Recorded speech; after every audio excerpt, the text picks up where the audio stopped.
There is a version of a man the world thought it knew.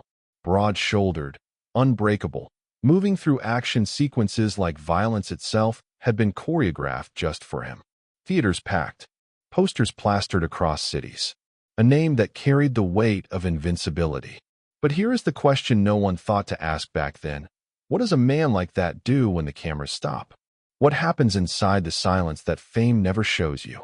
Because there is always silence. Always. And for Steven Seagal, that silence has been louder than anything he ever said on screen. Think about what it means to build an identity entirely around strength. Not just physical strength, though that was the armor he wore first, but the idea of strength.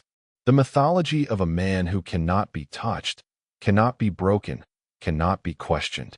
Now imagine carrying that mythology for 5 decades. Imagine waking up every morning and having to become that again, and again, and again, until you can no longer tell where the character ends and where you begin. Seagal grew up in Lansing, Michigan, in the late 1950s, a thin, awkward boy who did not fit. He has spoken about it in fragments over the years, never in full. The way people speak about wounds they haven't finished processing. His father was a mathematics teacher. The family moved to California when Steven was a teenager, and it was there, in the strange heat of Fullerton, that something shifted inside him. He found martial arts. Specifically, he found Aikido. And Aikido did not just teach him how to move. It taught him how to exist, how to redirect force, how to survive contact. He would eventually travel to Japan, which for a young American in the early 1970s was not a casual decision. It was a severance, a deliberate cutting away from one version of himself. He lived there for years, trained, taught, married a Japanese woman, opened his own dojo. In Japan, he was not the awkward boy from Lansing anymore. He was something new, something disciplined, something forged. That dojo, the image of it, wooden floors, the soft sound of bare feet, the hiss of breath during practice, becomes important. Hold it in your mind for a moment. Because that place, that atmosphere of control and ritual and quiet power, was the only version of life that ever truly made sense to Steven Seagal. Everything after it would be a slow departure from that stillness. He came back to America in the 1980s. The film industry found him, or perhaps he found it. The mythology of that is still unclear. What is clear is that Above the Law arrived in 1988, and the world responded like a pressure valve releasing. Here was something audiences hadn't seen. A man who moved with genuine martial precision, who carried real danger in his eyes, who was not performing toughness but seemed to actually possess it. Hard to Kill followed. Marked for Death, Out for Justice, Under Siege, which in 1992 made over $156 million worldwide, and seemed to confirm that this was a career that would outlast almost everything. But watch those films again now with different eyes. Watch the way Seagal carries himself in interviews from that era, the slightly distant gaze, the measured responses, the way he speaks about Buddhism and Aikido and spirituality with an intensity that seems misplaced in a Hollywood junket. There was always something elsewhere about him, as if he were partially present and partially still standing on those dojo floors in Japan, listening to the quiet.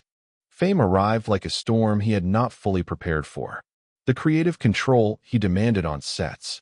The relationships, 3 marriages, a 4th partnership, children across continents. The domestic architecture of a man who was never entirely home.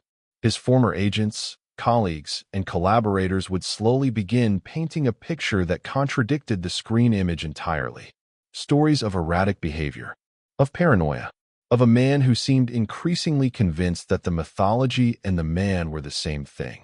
His Buddhist teacher, the Tibetan Lama he had connected with in the late 1990s, recognized him publicly as a tulku, a reincarnated master. To some, this deepened his spiritual credibility. To others, it was the moment the story began to crack at its edges. Because when a man already struggling to separate persona from self is told by a religious authority that he is, in essence, a divine continuation, what does that do to the already fragile architecture of identity? By the early 2000s, the box office numbers had shifted. The theatrical releases slowed. The direct-to-video era arrived with a quietness that must have felt, to someone who once commanded massive screens, like a particular kind of disappearance. He kept making films, dozens of them, a relentless output that some analysts interpreted as financial necessity and others read as something more psychological. As if stopping meant confronting something he wasn't ready to face. And then the larger world changed around him in ways that made his particular set of complications much more visible. The Me Too movement brought forward accusations from women who had worked with him, accounts of abuse of power, of harassment, of a man who had hidden a private darkness behind public invulnerability. He denied everything. The denials landed heavily. Not because the world had already decided, but because the pattern of behavior that surrounded those denials, the years of reported control, the documented temper, the stories from those who had been close to him, made the silence around his character feel deeply uncomfortable. He moved to Russia. This is not a small detail. He embraced Russian citizenship in 2016, received the passport personally from Vladimir Putin, and settled into a new life in a country that seemed willing to grant him the image he still wanted to inhabit. He performed concerts there. He appeared at political events. He made statements that alienated him further from the country that had made him famous. America watched, and for many, that chapter felt like the final departure, not just geographically, but morally. There is something painful about watching a man choose a version of himself that requires an entire change of country. That requires an audience willing to keep the mythology intact when the original audience has stopped believing. Because behind all of it, the Russian passport, the political alignments, the concerts, and the declarations, there was still a man who once stood on dojo floors in Japan and felt, perhaps for the only time, completely at peace. He is 73 now. The body that once moved with such unsettling precision carries the visible weight of years and choices. The face that stared from those early 1990s posters has changed in the way all faces change when the armor gets too heavy to keep wearing. And when you look at photographs of him now, not the curated ones, but the candid ones, there is something in his expression that reads less like defiance and more like exhaustion. Like a man who has been performing strength for so long that he has forgotten what it felt like to simply rest. And this is where the story becomes something more than just a cautionary tale about fame. This is where it becomes something uncomfortably human. Because you have felt a version of this. Not his version. Not the martial arts mastery or the Hollywood contracts or the geopolitical complications. But you have felt the pressure of an identity that no longer fits. You have felt the distance between who you were supposed to become and who you actually are in the quiet moments. You have stood somewhere private and felt the gap between your public self and your private exhaustion, and wondered if anyone would ever really see the difference. Steven Segal built an entire life around the idea that he could not be touched. And the tragedy isn't that he failed. The tragedy is that he almost succeeded. He came so close to making the armor permanent that the man inside it barely had room to breathe.